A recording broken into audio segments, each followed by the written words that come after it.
যারা এক্সিও গাড়ি খোঁজে অল্প বাজেটে তাদের জন্য এটা। 3 ভাগে গাড়িটা দেখাবো, আর গাড়িটা দেখার পরে আপনি খুশি হয়ে যাবেন। প্রথমে যদি বলি রঙের কথা আর বডির কথা, বডি ভাই 3 বডির গাড়ি, 1 ইঞ্চি কোথাও খোলা কাটা পাইলে ভাড়া ফেরত। আর রঙের কথা যদি বলি, আল্লাহর রহমতে রঙের কোথাও কোনো কাজ পাবেন না, একদম ফ্রেশ। আগে পিছের গ্লাস, সাইড গ্লাস, প্রত্যেকটা গ্লাস পাবেন অরিজিনাল। হেডলাইট গুলো দেখেন একদমই ফ্রেশ এবং চমৎকার কন্ডিশনে আছে। নাম্বার প্লেটটা দেখছেন, এত ফ্রেশ কন্ডিশনে নাম্বার প্লেটও কিন্তু পাওয়া যায় না। চাকা এবং রিম দুইটাই ফ্রেশ অবস্থায় আছে। একটু কাছে আসেন, ইঞ্জিন রুমটা দেখাই। এই যে দেখেন ইঞ্জিনটা দেখছেন কি পরিমাণের ফ্রেশ। এই যে দেখেন মার্সেলটা দেখছেন একদমই ফ্রেশ। আর এই যে দেখেন চেসিস গুলো দেখেন, সাইডের যে খুঁটি, এখন পর্যন্ত রং তো অরিজিনাল আছেই, এখানেই শেষ না। এই যে দেখেন প্রত্যেকটা বিট কিন্তু পারফেক্ট। ভাই এবার আসেন পিছন সাইডটা দেখা যাক। প্রথমে যদি দেখে কোনাটা, এই যে দেখেন ভাই কোনা একদম পারফেক্ট অরিজিনাল। একটু লকটা দেখেন ভাই, লক এবং উপরের লক।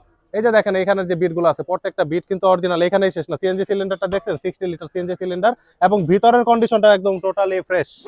এবার আসেন একটু ভিতরে দেখে দাঁড়ান ভাই। ভিতরে দেখার আগে দরজার বিট গুলা দেখেন। এই যে দেখেন বিট গুলা দেখছেন, এত ফ্রেশ বিট কিন্তু পাবেন না। প্যাডটা দেখেন না, প্যাড দেখেন, মাস্টার সুইচ গুলা দেখেন একদম টোটালি ফ্রেশ। এক্সিও গাড়ির ড্যাশবোর্ড কিন্তু ম্যাক্সিমাম থাকে ফাটা, এটা ড্যাশবোর্ডটা দেখছেন একদম চমৎকার ড্যাশবোর্ড। স্টিয়ারিংটা এত স্মুথ বলার বাইরে ভাই, একদম টোটালি ফ্রেশ। এসি পারফরমেন্স দুর্দান্ত, সিলিং সিট যা আছে সবকিছু ফ্রেশ অবস্থায় পাবেন।